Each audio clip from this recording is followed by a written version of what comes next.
मशरिक़ वस्ता से इस वक्त बड़ी खबर आ रही है। आपको बता दें कि ईरान ने बहुत बड़ा बयान दिया है। ईरान ने कहा है कि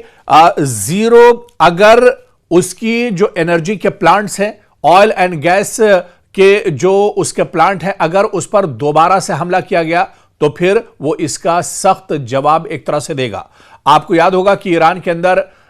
ईरान का सबसे बड़ा जो प्लांट है, पारस प्लांट, उस पर दरअसल इजराइल ने अचानक हमला कर दिया था और इस प्लांट को काफी ज्यादा नुकसान पहुंचा है। कहा जा रहा है कि यह ईरान का सबसे बड़ा गैस, एनर्जी और ऑयल का प्लांट है, जहां से ईरान को मदद मिलती है और सिर्फ ईरान को ही इससे मदद नहीं मिलती है, बल्कि पूरी दुनिया दरअसल इस पर डिपेंड थी। और खासतौर से हम अपने देश की बात करें, यानी भारत की बात करें, तो भारत को भी इस प्लांट से, पारस प्लांट से तकरीबन 20% एनर्जी यहां से मिला करती थी। तो ऐसे में पूरी दुनिया के लिए दरअसल ये एक बहुत बड़ा झटका माना जा रहा है। हालांकि अब ईरान ने खुलकर कह दिया है, ईरान ने कहा है कि यह पहली बार एक तरह से गलती है जिसे बर्दाश्त किया गया है, लेकिन अगर फिर से जानबूझकर इस तरह की गलती इजराइल या अमेरिका की तरफ से की जाती है तो उसका बहुत बड़ा जवाब दिया जाएगा। बल्कि ईरान ने सीधे सीधे अल्फाज में यह कहा कि अगर ईरान के गैस प्लांट को या एनर्जी प्लांट को अगर नुकसान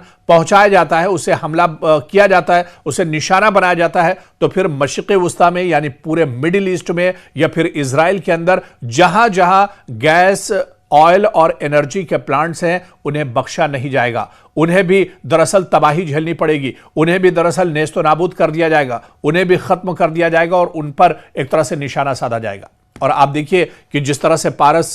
प्लांट को निशाना इजराइल ने बनाया, उसके बाद मशरिक़ वस्ता में, चाहे सऊदी अरब के रियाद में बात करें, यहां पर एक ऑयल रिफाइनरी को ईरान ने नुकसान पहुंचाया है। बहरीन में एक बहुत बड़ी ऑयल और गैस रिफाइनरी को ईरान ने हमला किया और उसे नुकसान पहुंचाया है। इसके अलावा हैफा में इजराइल की जो सबसे बड़ी गैस और एनर्जी की जो प्लांट है, उसे रिफाइनरी को नुकसान ईरान ने पहुंचाया है। और यह कहा जा रहा है कि हैफा में जिस रिफाइनरी को ईरान ने उड़ाया है, जहां पर हमला ईरान ने किया है, यह दरअसल इजराइल की सबसे बड़ी गैस और ऑयल की रिफाइनरी है, जहां से पूरी दुनिया को दरअसल गैस और एनर्जी जाती थी और इजराइल भी इसी रिफाइनरी पर एक तरह से डिपेंड था। तो ऐसे में सिर्फ यहां पर ईरान ने धमकी नहीं दी है, बल्कि ईरान ने कर दिखाया है और ईरान ने यह कहा था कि अगर उसके प्लांट्स को निशाना बनाया जाता है तो फिर पूरे मिडिल ईस्ट में जहां जहां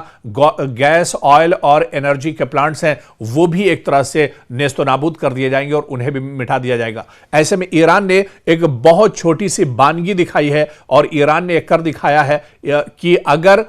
जिस तरह से उसका पारस जो प्लांट है गैस और एनर्जी का, जिसे नुकसान पहुंचाया गया है, तो उसके जवाब में ईरान किस तरह से पूरे मशरिक़ वस्ता के या फिर इजराइल के अंदर जो गैस प्लांट हैं उन्हें भी नुकसान पहुंचा सकता है।